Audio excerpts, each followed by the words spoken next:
Hi, everyone. My name is Dr. Jamie Stanhiser, and I'm a reproductive endocrinology and infertility specialist at Reproductive Partners San Diego. And I am joined today by Dr. Mike Hsieh, a wonderful male fertility specialist and urologist. Dr. Hsieh, would you like to share a little bit about yourself? Sure. Hi, everybody. My name is Mike Hsieh. I'm a urologist in training background, but my specialty is in male infertility. We're super lucky to work in San Diego, where we have male and female fertility doctors, really walking less than a mile from each other. So we get to share a lot of couples together and make lots of babies. And yeah, well, happy to be here. Thank you so much for joining. And I just want to echo that I feel so lucky to have a male fertility specialist, urology physician so close by because it is um, a rare gift as an REI to get to work with a urologist who can help me help our patients and we help our patients together. It's really awesome. Thank you so much.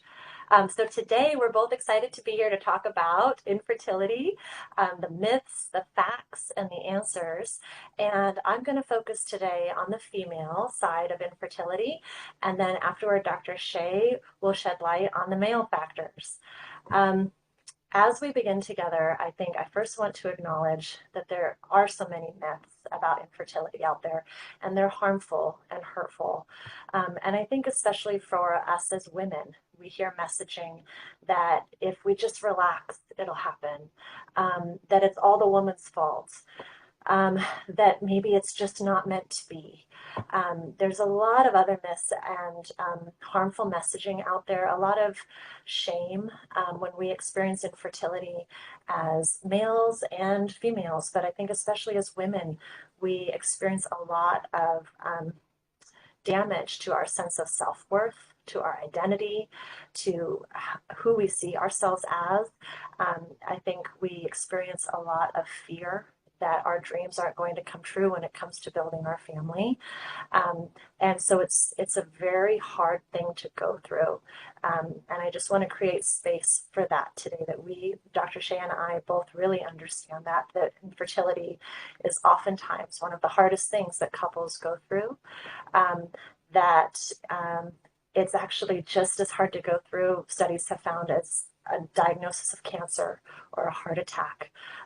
It really rocks your world and your life. And that's why it's so important to find a care team that can help you through it. Um, when we think about the facts of infertility, the facts are this is not your fault. There's nothing you did to cause this. Um, it is a disease. It is very common. At least one out of every six couples has infertility. You are not alone, is a fact. There are people out there, your friends, your neighbors, that perhaps aren't sharing it, but are going through a similar struggle. And there are doctors and other care providers that are here to help you. You are not alone.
History of pelvic surgery for ovarian cysts, that might be a cause.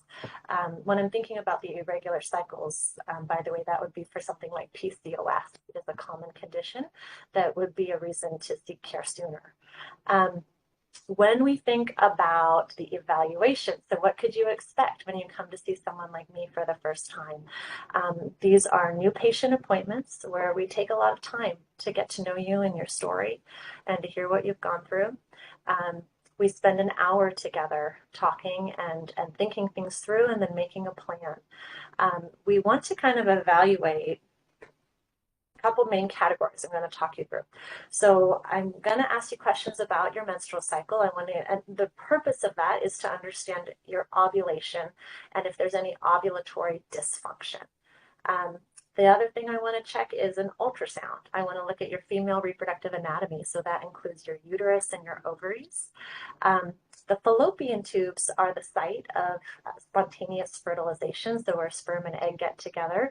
But when fallopian tubes are healthy, they're too tiny to see on ultrasound, and so we get another test called a hysterosalpingogram or an HSG test that I can answer any questions about if there are any, but that's part of the standard evaluation. We also want to do a semen analysis, of course, to evaluate the male partner, but I'll leave that to Dr. Hsieh to talk about more. And then really the final thing is I want to get some labs. I really use the labs, first of all, for preconception labs to make sure I want to help you get pregnant with your baby, but also ensure that it's a healthy, ongoing pregnancy. So standard preconception labs. But I also want to check some biomarkers to help me learn more about something we call your ovarian reserve. So your ovarian reserve simply means your remaining egg supply. So as women, we're born with all of the eggs that we'll ever have. So as we age, our eggs age with us. This is a fact. And something helpful to understand is that our eggs age with us in two distinct and very separate ways. So one is that as we get older, our egg supply size steadily diminishes with time. That is actually the only variable about our eggs that we can test prospectively. So when you come in to see a fertility doctor, and I have some patients come who aren't even trying to get pregnant, who just kind of want a fertility evaluation for thinking about pregnancy in the future. And what I share with them is that I can understand their egg supply size, but that doesn't actually tell us about whether they can get pregnant spontaneously. All your egg supply size really tells me as a fertility doctor is what to expect if you end up doing fertility treatment, specifically IVF. So when it comes to our egg number, it's really just, it predicts for me the number of eggs I can get for you per IVF egg retrieval. It does, what really predicts your fertility is the quality of your eggs, which is the separate variable.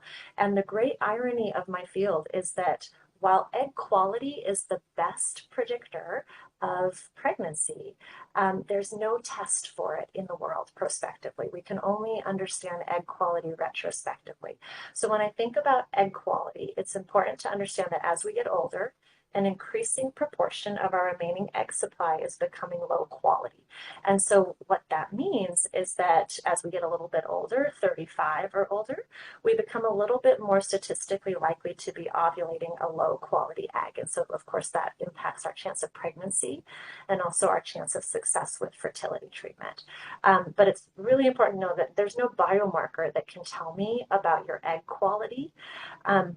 What I tell all of my patients is that, we do this standard evaluation, and sometimes in the very beginning, we can identify the primary factor that's contributing to a couple's delayed fertility.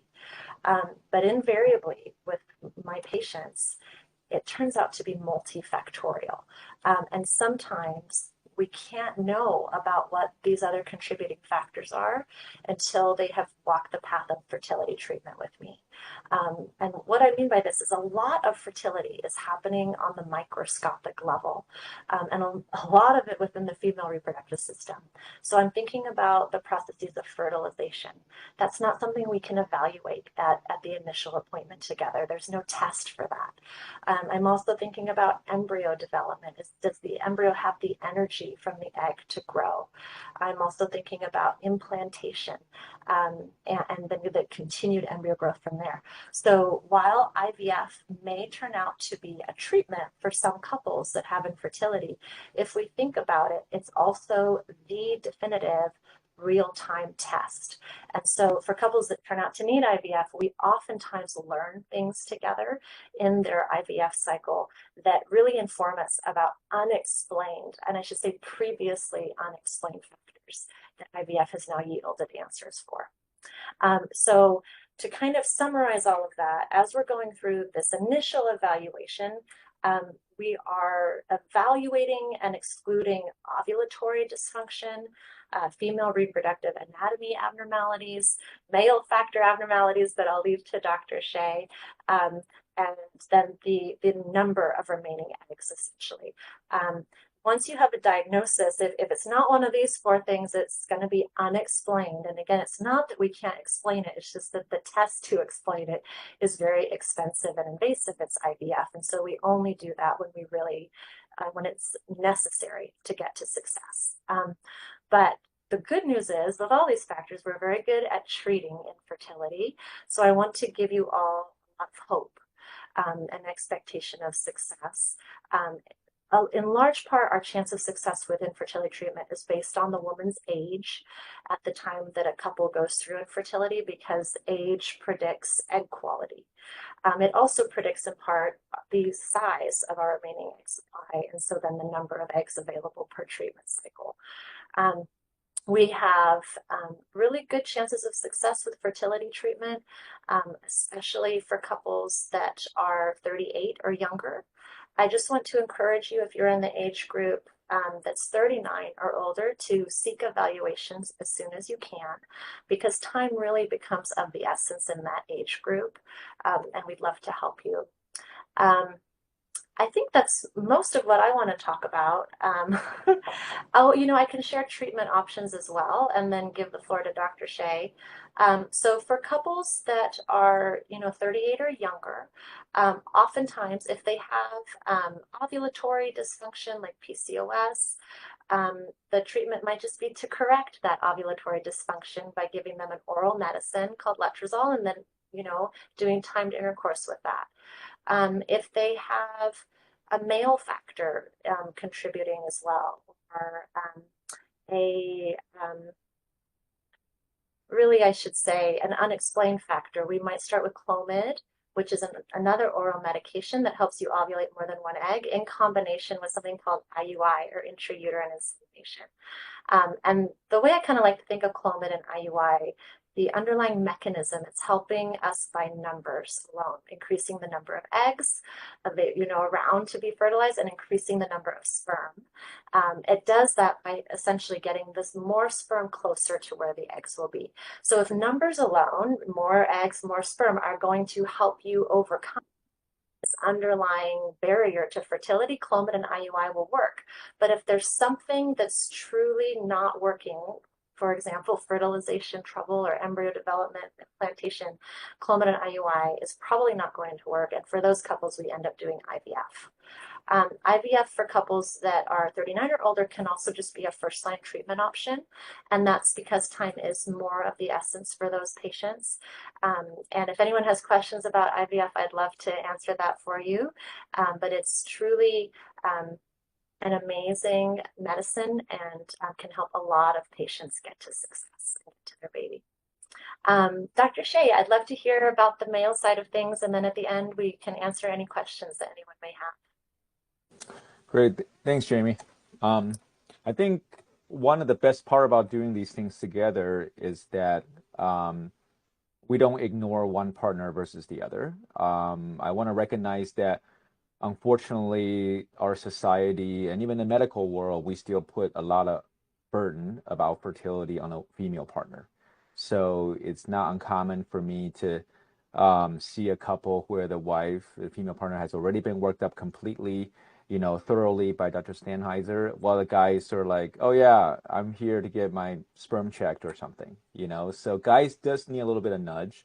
But we know that it's important to evaluate both partners, because up to half of the cases of fertility, there is a male component.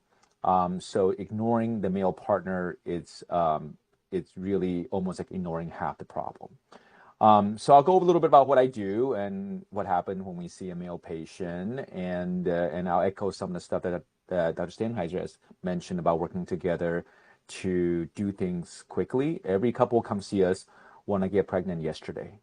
So telling them to wait 3 months, 6 months is not what they want to hear. So working together efficiently, and our goal is really to help couples achieve pregnancy while reducing the complexity of their fertility treatment. So what I love about working with Dr. Stanhiser and the rest of the reproductive partner team is that we're not an IVF shop. We're not here to just push IVF on every single person. We really do try to evaluate a couple and give them the best advice, because the goal is not to just increase your sperm or make sure you ovulate. The goal is to go home with the baby. So a lot of the plans that we're coming up with you, and I tell patients today, I might see 3 or 4 couples with the same numbers. I might give you 3 or 4 different advices based on your chance of conceiving. So that's kind of where our starting point is when we approach couples with fertility problem. So I tell every patient, come see me, you come to the right place. When the couples want to get their fertility worked out, the wife or female partner sees Dr. Stanhiser, and I only see the guys. So sometimes I love it when the couples come together because we know that they're in it together. But sometimes they can come and it's okay too. Um, so essentially, for when I see a patient, male fertility has 2 parts. One is the hormone part, the other one is the sperm part. And that's really the two job of the testicle. So a lot of the evaluations is to really try to figure out, is there something going on that could affect both functions? Because if your hormones are out of balance, your sperm count will probably be low. Your sperm count's low, there's also likely some reasons related to production of the hormones as well. So what we typically do is that we usually want to ask you some questions first. We want to know about any childhood history. Were you born with potentially undescended testes, or maybe you have hernia surgery as a child that could potentially lead to problem as an adult? Sometimes people were born with other infections like orchitis from mumps or something as a child. That could be part of the reason why, as they grow up, they have fertility problems. And anybody with childhood or adult cancers, we know that definitely impair fertility. So a lot of what we do for male and female patients is to preserve their fertility before they undergo any treatment, cancer or not, that could negatively impact their fertility. Um, Other things I always ask is also any kind of lifestyle issues. We know that smoking, alcohol use, drug use, high stress for jobs can also impair a man's hormonal and sperm production. Um, we review medications. These days, everybody's listening to all the podcasts or taking all kinds of supplements, peptides. If it's on the Huberman Lab or on Joe Rogan, you got to try it. But we know that some of the stuff might negatively impact a man's fertility, such as testosterone. So, and increasingly, we're seeing a lot of younger guys are, whether appropriate or inappropriately, started on testosterone therapy without knowing some of the fertility complications too. So we want to make sure you're not taking any medications that could negatively impact your fertility. Another thing I see commonly in younger guys is that they're on Propecia or finasteride for their hair loss. I get it. I don't want to be bald either. So when you start seeing hairs down the drains or in the showers, you're like, oh my God, I gotta take something. So with a lot of the over-the-counter online platforms, it's very easy for guys to get medications for their testosterone, for their sexual function, for their hair. And unfortunately, taking medications like Propecia or finasteride can also lower your sperm count. And we have very simple fix for that. We just replace your medication with something else. And your hair will not fall out, I promise. A lot of guys are very reluctant to stop Propecia or finasteride because they think it's like chemotherapy. If they stop taking it for one day, all the hair is going to fall out the next day. It's not true. It does take a couple months for the medication to get out of your system, but we do know that if you have an impaired fertility, that's something that we can easily correct. After we get to know you a little bit, and I also ask about your jobs. It's not uncommon people work. Well, I have chefs that work in a very hot kitchen, and the heat we know can negatively impact a man's fertility. That's why we tell guys to avoid hot tubs and saunas. And just anecdotally, I had a couple where the husband's a chef. His sperm count was very, very low, but he said, this is what I do. I'm a line cook and I work in the kitchen. But something happened to the restaurant. The restaurant burned down. And he couldn't work for about 6 months because they were rebuilding the restaurant. And during those 6 months, he was not exposed to the high heat of the stove and oven, and they conceived on their own. So there's some stuff that, what you do for work, and then if you work in your chemicals or radiations, we would talk about how that might impact your fertility. So after I get to know you a little bit, then we had to do a physical exam. So that is the, uncomfortable exam that most guys don't want to go through. But it's very, very important, not just because I enjoy making you feel uncomfortable. I only enjoy doing that to my own children, not to you. Um, but sometimes we unexpectedly find other things, such as testicular cancer. We know that men with fertility problems in their 20s and 30s are also at the highest rate of developing testicular cancer if they were to have them. So most guys, we're not good patients. We don't like to see doctors.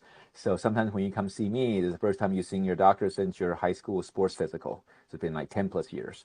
So we pick up these things too. So it's not uncommon once or twice a year. I pick up guys, come see me for fertility. I pick them up with potential for testicular cancer. So it's very, very important to not avoid that part of the exam. Assuming everything, and then sometimes I feel things like varicocele and things like that, then we'll talk about it. After I examine you, then usually we order some test. So as I mentioned before, I need to evaluate both the hormone and the sperm uh, function. So hormones easy, it's a blood test. When we want to check somebody's hormones, it's best done in the morning, ideally before 10 or 11 a.m. Most guys, you don't need to be fasting, but we do prefer a morning test because we know that testosterone level is the most accurate to be checked in the morning. The sperm test is also very interesting, although it's not hard, but it takes a little bit of planning. There's a window of time when it's the best or the most accurate way for testing. It's usually 2 to 5 days from your last ejaculation or abstinence. We give guys a couple options. They can do it in our office, both Dr. Stanhiser's office and my office. We have a private collection room. But if you're uncomfortable with that, which we completely understand, we can also send you home with a home collection system where you collect a sample at home in the comfort of your house. And you usually have about an hour to hour and a half to bring the sample back to us. Unfortunately, you can just go to anywhere because the lab does matter. We're very lucky to have very highly skilled andrology lab staff that's super experienced at counting your sperm, making sure the number, the shape, the movement all look good. So, and we can't say that about every lab, okay? Because it is a subjective test where a human being is processing your sample, looking under a microscope. And so that person's experience really matters. Luckily today, we actually have quite a bit of home testing platforms as well, but they're not all created equal. So sometimes people will come see me, they say, yeah, I bought this kit from CVS or Amazon, and then this says it was okay, and then we check you and it was completely abnormal, or vice versa. So I think, while I don't try to poo-poo those over-the-counter kits that you have, I think it really gets you kind of going in the beginning. But if you see something that you guys haven't been successful for a few months, or you find some abnormal results on those home kits, you definitely need to make an appointment to get evaluated because as we mentioned before, we can fix a lot of things, but we cannot fix time. We cannot fix the 6 month, a year, 2 years that people have been trying on their own thing. So seeing us doesn't mean you're signing up for IVF, but hopefully we'll get you guys some answers too. Um, uh, Lastly, we should talk about what can we do to help you. If you have a hormonal imbalance, we do use medications to help rebalance your hormone, and for the most part, it does a pretty good job at improving sperm count too. Unfortunately, it takes about 3 months for a man to make new sperm. So any interventions that we do, whether it's surgery or medication, we won't see any change for 3 months. That doesn't mean we're not going to try. So part of the treatment is also has to do with, do you have 3 months? If you're a 29-year-old couple, 3 months is okay. But if you're a 39-year-old couple, 3 months might not be okay. So that's why we're very fortunate to be able to work closely with each other to get to know the female side and the male side. So that way we can hopefully plan out the best course on timing as well. In cases where people have an obstruction, such as prior vasectomy, we also can remove sperm from a testicle to enable IVF. So these are some of the things that is done super coordinated. People always when I explain this to patients, they always think like the stars has to align for this to happen. It doesn't. We do this every single week. And we're very lucky that we all work very closely together. And we, Dr. Stanhiser and I, we have availability and we take care of patients 7 days a week at our fertility centers. So we don't try to make people go early because it's a weekday and I don't want to work on the weekends. So we have teams that work 7 days a week. So we're really, really, really trying to optimize the couple's outcome by making sure we're available based on a woman's calendar. For the guys, as I explained to them, we're on standby. I tell them I cannot do this without you. So you're not allowed to leave town. But we're basically waiting on a perfect day of the month when the woman's eggs are ready. So Dr. Stanhiser can take the eggs out, and if we need to do a procedure on the male partner, we'll plant it on the same day most of the time. So that way the sperm is not frozen, the eggs are not frozen. So we try to use everything fresh so that we give our lab staff the best chance of combining the best sperm with the best egg. And I really think that's really a lot of our good outcomes is the fact that we try to do what's right for the patients and we try to make our lab staff job as easy as possible. So that way they are not digging through hours of processing to try to find the best sperm and the best egg. We give them the best stuff to start with. And I think that's really how we can help you guys get pregnant and also hopefully help you have a healthy baby because, part of what you want is a healthy baby is not just getting pregnant. And by combining the best quality sperm with the best quality egg, I think that hopefully optimize you guys' chances. So yeah, that's all I have and my spiel. I tell everybody, and we can kind of go over some Q&As or some cases. Perfect. Thank you so much. I loved listening. Um, yeah, we have actually a lot of questions for Dr. Hsieh, I think, which is exciting. I'll let you keep being in the hot seat, Dr. Hsieh. So someone is saying really that they don't live close to either of our offices. And so what should they look for in a lab when doing a semen analysis? I'll share mine, but then I would defer to Dr. Hsieh as the male fertility specialist. I would recommend finding a lab that will do a semen analysis that's associated with a reputable fertility clinic or a urologist who is a male fertility specialist. So that would be my recommendation. What are your thoughts, Dr. Hsieh? Yeah, no, I think it's unrealistic for people to travel hours and hours and hours to get their evaluation done. So I know you and I see international patients too. We're not that famous, but it's not uncommon. We see international people fly in to see us. So we do work with labs and away from here. No, I agree. I think the blood test, it's fortunate that it's pretty standardized. So no matter where you live, you can go to a LabCorp or Quest to get your blood test done. As long as the timing is appropriate, usually it's fairly accurate. The sperm test is a little bit more complicated. So I think one of the kits that one of my friends at UCSF developed is called Fellow, Fellow. They're probably the most accurate home testing kit that's commercially available right now. So if you live far away or you have a crazy work schedule that going to the doctor's office is just really, really inconvenient, then you can do that test from home. It's a home testing kit. You will have to order online. They ship you a kit with a specimen collection cup with preservatives. So you can collect a sample in the comfort of your house and you can mail it back to them. Unfortunately, you still need a doctor to interpret the results for you because, that's the testing done. But at least, hopefully, that can get you guys started. Once it's started, then I would definitely connect with a reproductive endocrinologist like a Stanhiser or a urologist to help you guys interpret the results.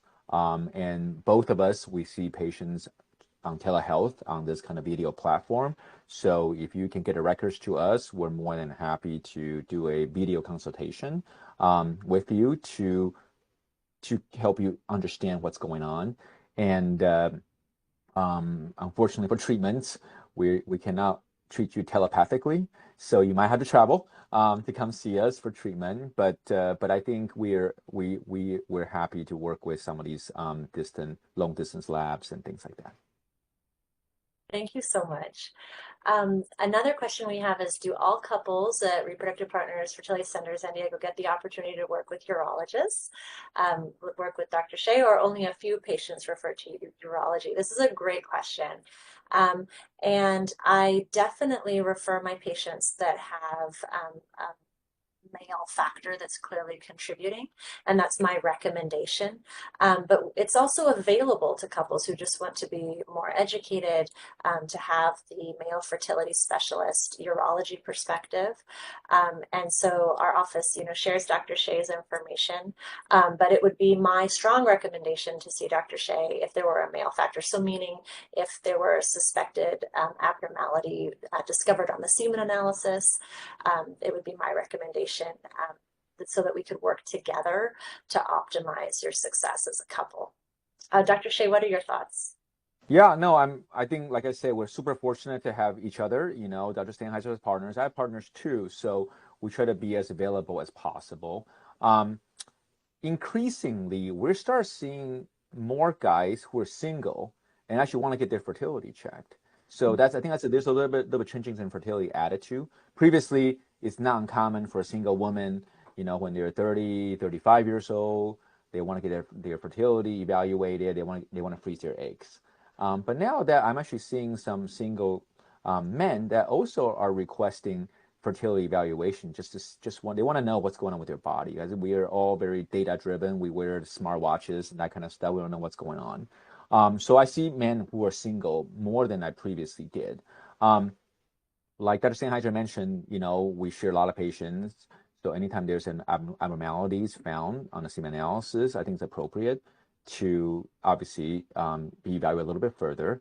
Um, I think the last group of patients that we actually share a lot of patients are couples that on paper looks good. Mm-hmm. So they have sperm, they have eggs, and then they try fertility treatment, they try IUI, they try IVF, but it didn't work out properly. So I think when that happens, instead of just keep on doing IVF over and over again, Dr. Sandheiser and the rest of the reproductive partner team are very good at making sure we take a step back and reevaluate. That often means not just for the females, also for the male partner as well. So that's when we start checking sperm quality. And then we talk about, on paper, if you guys look good, you should be able to make a baby. But when we combine the sperm and the egg together and it doesn't work out, that's when we want to look into a little bit further. That's when we do sperm DNA testing to see if there's something else going on that could be a quality concern. When you're trying to conceive on your own, whether it's just have intercourse at home or IUI, it's a numbers game, right? The more sperm you have, the better. The more swimmers is what we want. We want to get the maximum number of swimmers. We want to deliver as close to the egg as possible, and hopefully it'll work out. But for IVF, under best case scenario, Dr. Stanhiser will find maybe 20 eggs in a woman. So a man only need to give 20 sperm, and they have millions. So we don't need that many anymore. But that's when we assess quality. So not infrequently, Dr. Stanhiser and I will see a couple who've done multiple rounds of IVF without really being assessed quality. So when they come see us for a second opinion, when we take a step back, we try to optimize the quality of the sperm and the egg, and that's how we get them pregnant. So I think these are the times that when I might see a male patient, even though on paper they look okay, but when their outcome doesn't happen as we expect them to, we do want to figure out what's going on. That's such a great point. Thank you. We've got more questions. Let's see which ones we can answer this evening. So I think an important question that there's a lot of misinformation out there about, especially on Instagram, podcasts, um, is, can being on birth control pills as a woman affect your future fertility? And I really hope, I wish as many women could hear me as possible. The answer is no. That is misinformation. So birth control pills are an important contraceptive. Um, just baseline, we need to understand that pregnancy is a high risk condition. Pregnancy for any woman, regardless of your age, is putting yourself at risk. And so preventing undesired pregnancies and those risks of carrying pregnancy, especially ongoing recurrent pregnancies, is really important that we that birth control pills are a reliable and safe form of contraception. We also use birth control pills as first-line treatment to treat medical conditions, like with PCOS. When you're not trying to get pregnant and you have really spaced out periods, it's important that you are on something like a birth control pill to protect your uterine lining. Because if you're not having regular cycles with PCOS, over years, you can get uterine cancer. And so birth control pills, I use them to help mitigate the risks of uterine cancer for my patients. We also use birth control pills for patients who have really painful periods, like with endometriosis or adenomyosis. And so I think it is really a disservice and harmful to women that there's so much messaging out there with the false information that birth control pills damage our fertility. They don't. They stop ovulation in the cycle that you're taking them. Once you stop taking them, it may take 1 to 3 months for your natural ovulation to recur. Now, if you were taking the birth control pills because you weren't ovulating in the first place, your own natural pattern is probably going to recur. But it's not going, the birth control pills aren't going to cause a new positive ovulatory dysfunction. What is important to understand, association is not causation. So it's not uncommon for women to be on birth control pills for a long amount of time. And by the time they stop them, they're older. And just the fact that you are older, it puts you at risk of ovulatory dysfunction. It's not that the birth control pills cause that, it's that you're older, and this is natural female aging. But if that happened at the same time, you may understandably and accidentally associate it with the birth control pills, but it was going to happen either way. So birth control pills are a safe, important way that we can help mitigate the risks of undesired pregnancies, of certain medical conditions. I also use birth control pills actually for many women to prep or prepare their ovaries to give us the optimal outcome in your IVF cycle. And for women that are doing IVF, birth control pills can help synchronize the available group of eggs essentially in that cycle so that we get more at one time, so improving your chance of success.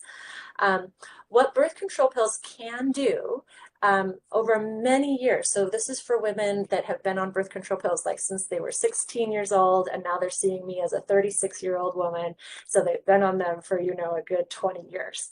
If we've been on birth control pills for 10, 15, 20 years, they can artificially suppress our antral follicle count. And by artificially, I mean that they haven't actually changed anything. It's just that it's suppressed briefly and it will resume its normal status in about 3 to 6 months. So our antral follicles are the group of available follicles that can be stimulated by hormone in a single cycle. And that just predicts for us the number of eggs we can get for you in a single cycle of IVF. Women that have been on birth control pills for 10, 15, 20 years, they may artificially seem like they have a lower number of antral follicles right after getting off the birth control pills, but those antral follicles will come back, and I should say a new group of them, because there's always a new group rising, and so we see that occur within 3 to 6 months of being off of the birth control pills. So I hope that's clear, and if there are follow-up questions about that, I'd love to talk about it more, because I do understand when we dive into the complexities of IVF, it can feel a little bit overwhelming. But essentially, birth control pills are a safe form of medical treatment for many conditions. I use them to optimize fertility treatments for patients, and they do not harm your future fertility. Okay, let's look at the next question. Oh, there's a great question. How much does age affect male fertility? I love this so much because certainly we know female age impacts fertility. Our low quality eggs, like I said, are increasing by the time we're 35. Our low quality eggs begin to increase exponentially. But we also understand that male age impacts fertility. I'd love for Dr. Hsieh as the expert, the absolute expert on this, to weigh in. Yeah, I don't know if I'm the absolute expert, but I'm happy to chime in. You know, it used to be guys think they're invincible, right? You see celebrity 60, 70 years old, with their third, fourth wife and are still having babies. So we now know that's probably not true. There is an age where there is a concern about quality in male sperm. Although it's not, we don't have an exact cutoff, because every man's different, just like every woman's different. Age is just a number. We think 45 is probably the age that we consider advanced paternal age. Because when men is older than 45, in general, there is a decline in not just the number, but also the quality of the sperm. Most of the study looking at potential effects to the offspring, to the babies born to older father, usually the effects starting to appear at age 45. Okay. It doesn't mean that 45-year-old man is having try to have a baby with a 45-year-old sperm. Okay. A man make a new sperm every single day, and the sperm gets mature inside our body before they come out. So the sperm is not 45 years old. But we do know that there are certain environmental factors, and also, if you're not healthy, there could be other factors such as obesity, smoking, and other lifestyle factors that can impair our body's production of sperm. And as we get older, our ability to repair any damages to your body also gets weaker. As you know, when you're in your 40s, like myself, if I hurt my back, I can't just bounce back in 24 hours like when I was younger. It takes a while.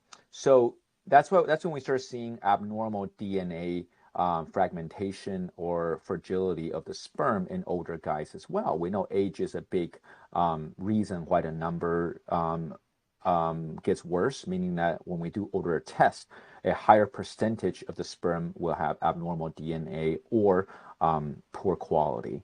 So it's probably a combination of age-related changes, environmental factors, and our body's reduced impairment of the damages. So 45 appear to be the age. But of course, if you live a healthy lifestyle, 45, you could be in the 30-year-old's body. But we also see 45-year-old guys that look like they're 50. But 45 in general seem to be the cutoff of when we're starting to really counsel couples about concerns about quality. Thank you so much. So I think another great question on here is, that thinking about these sources of misinformation out there, someone asked, besides doctors, are there reliable sources that we recommend? And I'll share that I think the most important thing when we are absorbing information is to use our discernment and practice the skills of critical thinking.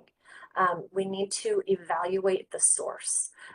I do recommend that your medical information come from board certified physicians.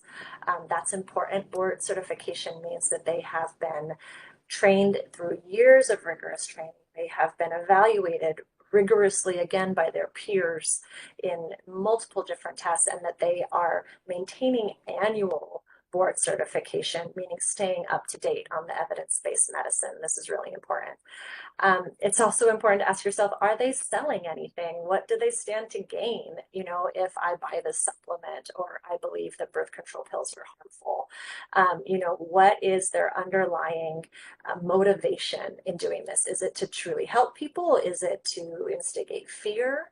Or is it to sell something, gain some sort of profit from it? I do think, the wonderful thing about the internet and social media and everything is that there's more connection, there's more information. I am excited about the idea of AI in the future, because AI, I'm hopeful, will use discernment in evaluating the source that the information comes from. And so instead of just Googling, what's the risk of birth control pills, and then you get like Mary Jo, who has no medical background, telling you all of this false information, who does, is uneducated and hasn't vetted where her information is coming from, or maybe has not good motivations for sharing it. Instead, an AI model could evaluate the source and find the medical, evidence-based information from board certified physicians, evaluate what their intents are, and then compile that for you and tell you the true information. And I do think AI has that potential. I think it depends on how it's developed over the next couple of years, but I think it's exciting. And so instead of asking Google, I would lean toward, if you're going to do that, to ask ChatGPT at this point. But you would have to put in your query, what does a board certified OBGYN recommend? Not just what is all the information available outside the world, without using discernment and our critical thinking skills. What do you think, Dr. Hsieh? Yeah, no, I think we're definitely in a different age. Previously, you got to go to the doctors for the information. We used to be the gatekeeper of the information. But now I feel like most of the time, Jamie, when you and I see patients, they come with so much information. We're there mainly to help them discern the volumes and volumes of research they already done. No, I agree with you 100%. Once you start looking things up, the algorithm knows what you're looking for. Now you're seeing it on your Instagram feeds, your Google, your Amazon Prime. Now the ads are coming up about fertility vitamins and all kinds of stuff, right? So I think there's a lot of stress related to fertility, and I know a lot of couples don't have hope and they're desperate to try anything. It's like it can hurt. But we do know that some of the stuff you read and try can be harmful. So it is something that you got to be very, very careful about what you read, because sadly the technology will just keep on feeding you more information. If you start going down a rabbit hole, that can go super, super deep. I will put something. Sorry, I will put something in the chat that we do have medical societies that put out patient information. One of the group that Dr. Stanhiser and I belong to is called ASRM, where it's really the medical society where she and I go learn information, and they do put out patient level information as well. The website is called reproductivefacts.org. So a lot of the information that you're looking for about it can really help you get started. It doesn't cover some of the other more esoteric stuff like alternative medicine options, like fertility, acupuncture, massages, and all these other things. That will not be in there because there's really not a lot of research on those things. But that's kind of a good starting point. And and I think that's part of the purpose of the webinar, is that for us to help you demystify some of those information, because there's just so much information out there and it can be overwhelming. Thank you so much for sharing that. I love that you shared reproductivefacts.org. That's a great resource.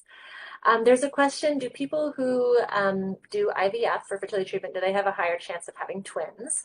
And there used to be a higher chance of twins when we used to have lower success rates with single embryo transfers. We used to need to transfer more than one embryo to help patients have a better chance of success per transfer. But now this national standard is to transfer one embryo at a time. And the risk of that embryo splitting is about 1 to 2%, which is actually lower than the risk of spontaneous twins with intercourse. So that is about 3% incidence rate. So the short answer is no, IVF does not increase the risk of having twins. The only setting that it would be increased would be if you were with a doctor that was not practicing according to these national guidelines. So I definitely recommend finding a reputable clinic with a board certified REI who's going to make sure that not only do you get to success, but you have a healthy baby to bring home from the hospital, because twins are a very high risk pregnancy, and can have sad outcomes. And so we really want to, like Dr. Hsieh has said a couple times here tonight, we want you to not just get pregnant, we want you to have your baby, your healthy baby to bring home with you. Oh, there's another question on the male side. Is erectile dysfunction a sign of infertility? All right, I know people are getting comfortable when we start having sex questions. So as a urologist, I see people with ED all the time. And I told couples it's super, super common for couples to have trouble when they're trying to conceive in the bedroom, okay?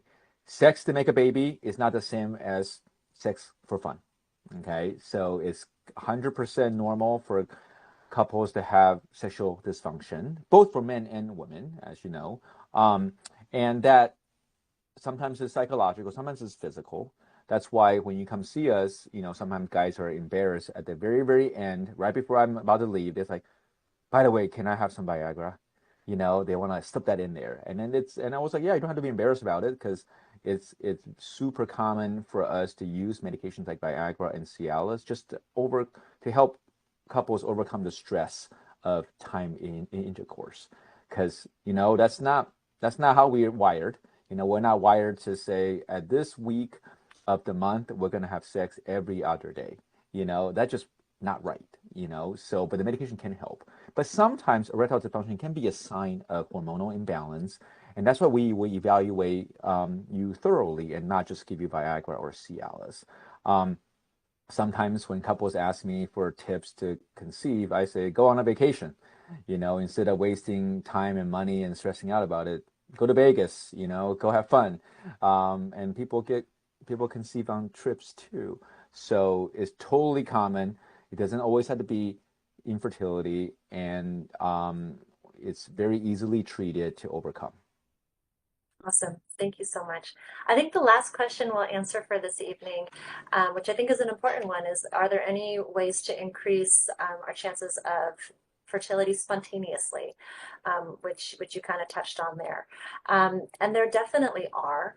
I do want to, I think for every couple trying to conceive, for any individual considering parenthood, it's such an opportunity to look at our lifestyle habits, our daily habits, and ask ourselves, who do we want to be as parents? And wanting to get pregnant is a big motivator for making positive lifestyle changes.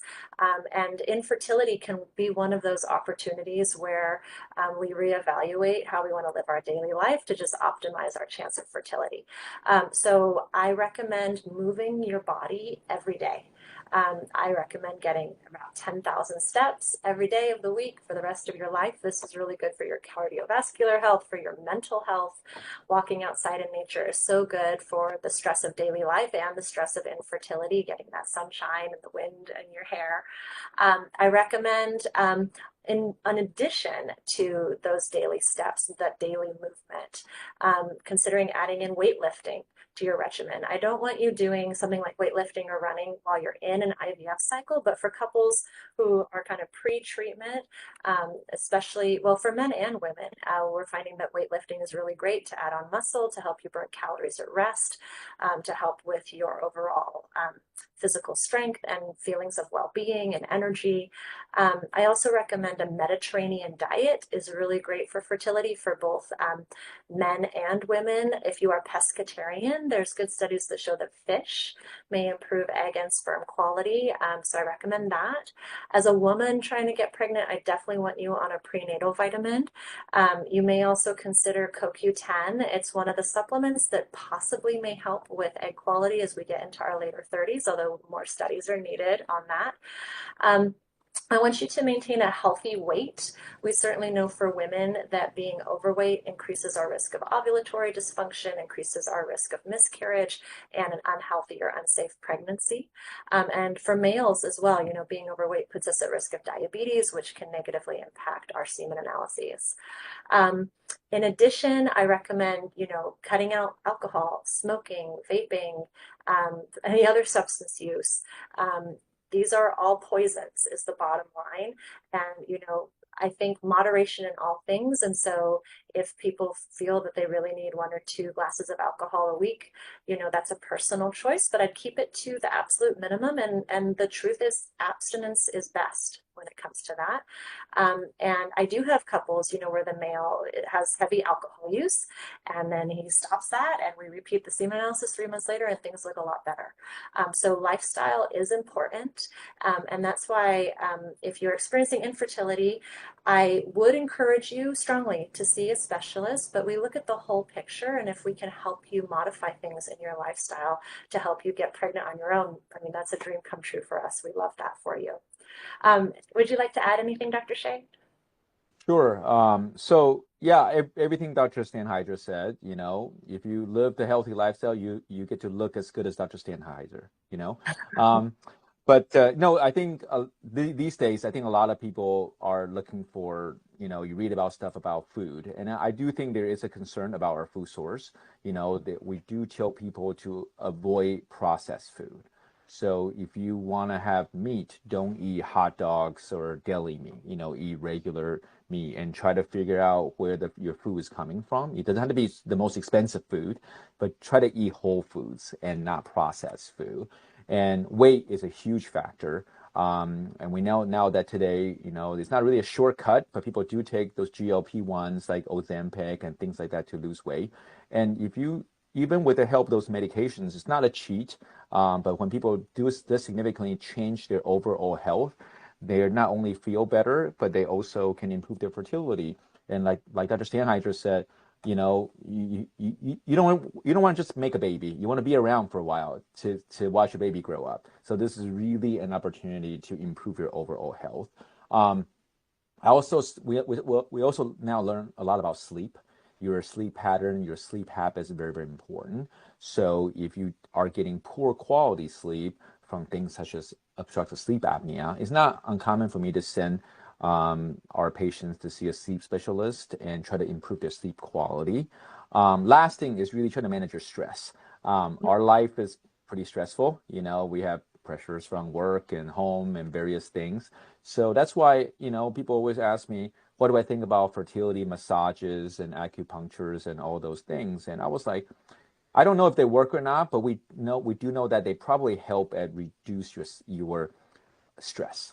So if getting a massage once a month give you an hour or two of, stress relief and you get to, unplug from the world, that's probably worth it. So I never poo-poo these alternative therapies, but also trying to be um, careful about what can they realistically do for you. Um, so I think these are all kind of things that we tell the couple. People always ask me about supplements, because once you start Googling these things, Amazon start pushing you fertility supplements.